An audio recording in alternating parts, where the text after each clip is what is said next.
Жили-были лиса и заяц. У лисы была избенка ледяная, а у зайчика лубиная. Пришла весна красная, у лисы избенка растаяла, а у зайчика стоит по-старому. Лиса попросилась к зайчику прогреться до зайчика и выгнула, и делает зайчик и плачет. А навстречу ему собаки: о чем зайчик плачешь, как мне не плакать?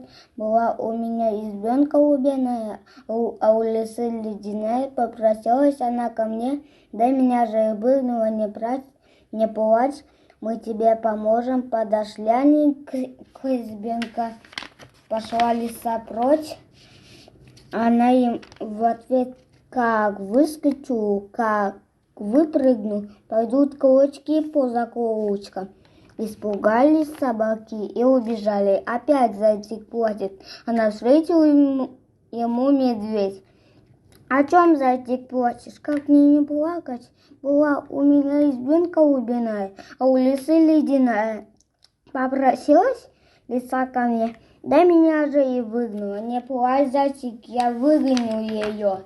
Лиса ему с пяти: как выскочу, как выпрыгну, пойдут клочки по закоулочкам.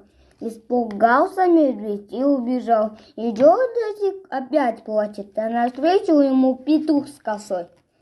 О чем, зайчик, плачешь? Как мне не плакать? Была у меня избенка лубиная, а у лисы ледяная. Попросилась лиса ко мне, да меня же и выгнала. Пойдем, я помогу тебе. Нет, не сможешь. Собаки гнали, не выгнали. Медведь гнал, не выгнал. И ты не выгонишь.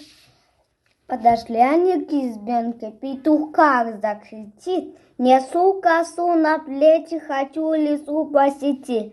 Испугалась лиса и говорит: одевайся. Петух опять: несу косу на плечи, хочу лису посети. Шубу надевай, говорит лиса. Петух в третий раз закричал.